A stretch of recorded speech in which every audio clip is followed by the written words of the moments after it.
So hey, what's up guys, this is your friend captaindrs, so back with another video of krsndrs. And in today's video, I'm going to talk about Oppo. Yes, Oppo, in a way of sense, this company is going to be the next generation of the smartphones. They have doing innovation under the hood which are kind of hard to believe, and there are a lot of stuff which we all know, but we didn't remember a lot about Oppo in the past, and they are really known to them, and we are also connecting to them. So this is Captain DRS. You're watching Karas and DRS. So let's get started. So we all know Oppo is currently growing at a really big pace, and it is the part of one of three of the brands, which is Oppo, OnePlus, and Vivo. OnePlus is under the Oppo currently, and in some regions it is said it is under them, and in some regions it is OnePlus as if it is OnePlus itself. So it is so, and they are taking the hood to the next level in the three of the brands. Vivo is also doing under the hood a lot of stuff, but Vivo is kind of in a way of sense that they are hidden inside of them. But do you know that Oppo made the AR glasses, right?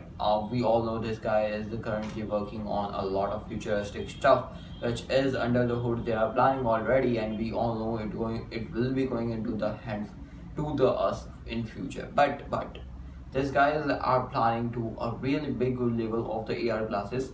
They are currently working on Oppo's glasses, which is Oppo Air glasses, and they even showed up in the MWC and even on the some of the events at WWDC too, not the WWDC, the CES and the MWC. They shown this AR glasses, and their AR glasses were kind of touching to a really good cost, and also they are planning to launch it in a public hand.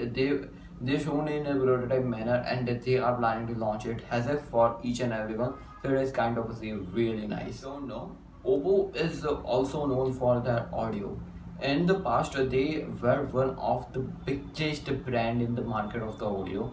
They launched a lot of audio stuff, and they were kind of off in the market afterwards, and they were now known for the smartphones. And currently, they are basically known for the smartphones. And in the past, they have done a tremendous job presenting the audio. And currently, the Oppo and Buds, which is currently going on in the trend, is kind of say a really good successor of their Oppo's past success in the audio market. And currently Oppo and Buds, we all know, is taking to the next level, and they are also known for the smartphones in speakers basically.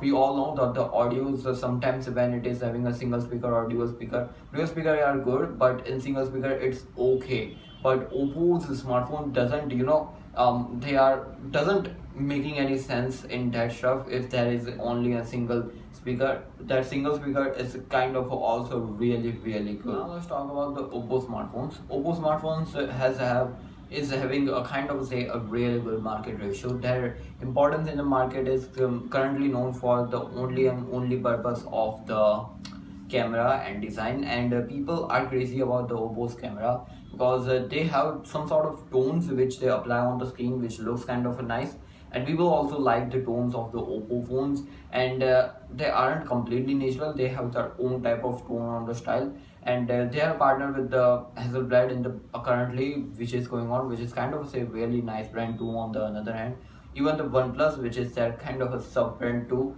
is also partnering with the Hasselblad, and Hasselblad has done a tremendous job in presenting their camera lenses and stuff to this Oppo brand and even OnePlus, and they are taking their step to the next level. Exceptionally, the Oppo 10, OnePlus 10 Pro, which didn't came up really huge mile, but yeah, they are taking few steps and making sure that the Oppo is in the lead of this camera market. But they're kind of say they are taking to the next level with the smartphones itself, the semiconductor strings of their own, which was seen in the Silicon X and the Silicon Y. X for the camera, Silicon X was represented for the camera and purposes. Silicon Y was named for the audio and the stuff of connectivity, and they are taking that same thing to the next level by presenting a new type of processor from themselves. It is expected by the 2027 or 2028 we might be able to see the Oppo's own processor or semiconductor stuff, which might be not completely taking away from Snapdragon or MediaTek, because they are well optimized in their own manner. They might be implementing their own processor on some of the basis of high processing, high display and stuff, just like it is currently going on with the Mali Silicon X and Y, but at a tremendous high-end level. Even the success of the Mali Silicon X and Y we can see in current. Mali Silicon Y didn't came up in that much scenario, but Mali Silicon X was presented in a lot of smartphones of them, and we all have seen the Oppo Reno series having this Mali Silicon X processor, which is again a really nice level of stuff. Yeah, coming back to the phones, the Oppo smartphones are currently divided into a lot of aspect. They came up with the foldable Oppo Find and N2 N2 Flip basically, and following taking that leap ahead, currently in the rumor the Oppo Find N3 is coming really soon. However, might be unveiled by the time you are watching this video. I don't know anything about it, but yeah, it is expected to come really soon. And we have seen around they are working in a really fast pace for this foldable market.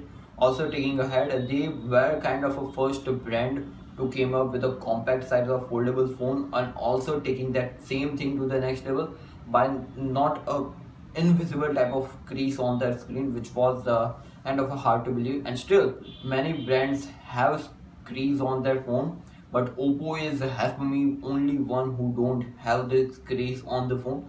It's kind of say really nice. Taking that foldable, or you can say the smartphone market ahead with the Oppo Find X series, which is targeting a lot of stuff, a new design, new camera layout, a flagship type of phone, which is a normal smartphone, and taking that another level to the next level of the Oppo Reno series, which is the kind of affordable type of which is going ahead in a level of the price again, which is their affordable flagship type of series.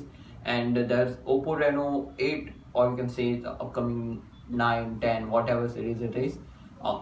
9 is already out there, I believe, but 10 is in the work. We have seen a lot of stuff coming up, and they are working in the same sensors, but those same sensors are taking to the next level. And if you come even in the affordable Oppo's A series based smartphone, they are kind of okay type of based smartphone. They are entry level of if you are into wanted to come into the Oppo, then you can get into the OnePlus A series smartphone, not the OnePlus, Oppo A series smartphone. Now you might be having a question about the operating system. ColorOS was kind of a really flourished, and taking ahead with the OnePlus OS, Oxygen OS was also really flourished. But after that integration, the complete sum up of the operating system has gone ups and downs and ups and downs. But also we have seen ads on the phone, but I might be saying this in a wrong pace, might be understanding in the wrong pace to you, but they are taking a small steps, but as per me those steps aren't really good. Even in the flagship of the Oppo Find N2 Flip which came up, there were ads, and if you want to get rid of the ads, you can't, which is kind of not good as per me. If you wanted to come into this flagship tier, then the phone should be completely clean. There shouldn't be any type of unusual application. If they come in affordable, we can believe that the cost cutting, cost that they want to reduce the cost of the phone, then they are partnering with this brand and that brand. But in the flagship, that's kind of a questionable stuff, and even in some of the phones of the OnePlus we have seen that. Now you also gonna be having a kind of say a really unusual kind of question in your head. The Oppo and OnePlus partnership wasn't really good. It is kind of off balanced.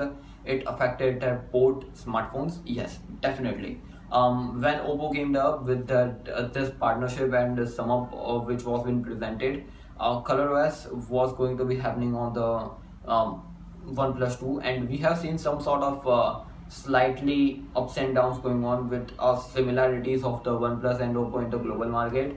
But as for me, that partnership was only in China only, but it is coming in a long way. Also, it has affected Oxygen OS, a kind of a say pure type of experience and nothing new, and it was having a lot of stuff on the top of it, which was easier and a lot cooler, and it was kind of having an impression of the oxygen OS itself. The partnership affected the OnePlus a lot as per me, and in a sense, Oppo has taken a lot of benefits of in the market, having making their own place in the hood, but in a sense they are not getting into that hood due to the one of the factor which I believe the operating system experience has been so degraded from a lot of time on this both the smartphones which I talked about, and taking ahead the same thing with the updates procedure and stuff which isn't promised yet on this both the smartphones, so Oppo or OnePlus is kind of a hard to believe too on the one hand, but yeah, they are targeting something kind of unusual stuff and it is happening. So should we buy the OnePlus or Oppo based smartphone? See, in some sort of ways, if your budget is tight, then go ahead. I who am I to talk about those stuff? But yeah, in some sort of ways, if you are into the camera and stuff, then go ahead. If you are into the having a cool type of feel in your hand, a slim type of phone, then go ahead. There is a lot of things which is good, and even as for me in tomorrow future, there might be the OnePlus or the kind of say the Oppo's ecosystem. OnePlus came up with the hardware specification and stuff, keyboard, monitor and stuff, and even the tablet which they are planning to launch really soon. And it is kind of a nice to see, but even the Oppo is also planning to enter into this market in some underhood, but it's completely into the future and we can't be saying in that way go ahead, it's completely up to you. So what is Oppo doing? So Oppo is planning in a long-term manner as per me, and under the hood there is a lot of planning going on. So yeah, it is completely Oppo way of doing. So the question, is Oppo the next generation of smartphone?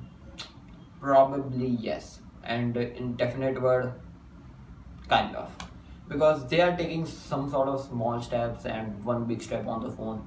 Their flagship series, which is their Find X series, comes 2 times a year, which kind of hard to confuse because sometimes if you are onto the latest and the greatest, your value will be more down and your model of the smartphone won't be that much high, and so it is so. And coming on with the Oppo Reno series, that's the same story, sometimes two times a year, and we have leaks for a lot of smartphones coming up from the Oppo before they are going to be alive, such as the Oppo Reno 10 Pro Plus, which is going to be coming really soon. We have seen a CDA photos, which is kind of looking completely different in a manner, and it is so. So it's kind of taking some sort of steps and making sure your experience get good into there some, but it's kind of a Oppo way of doing. So it is so.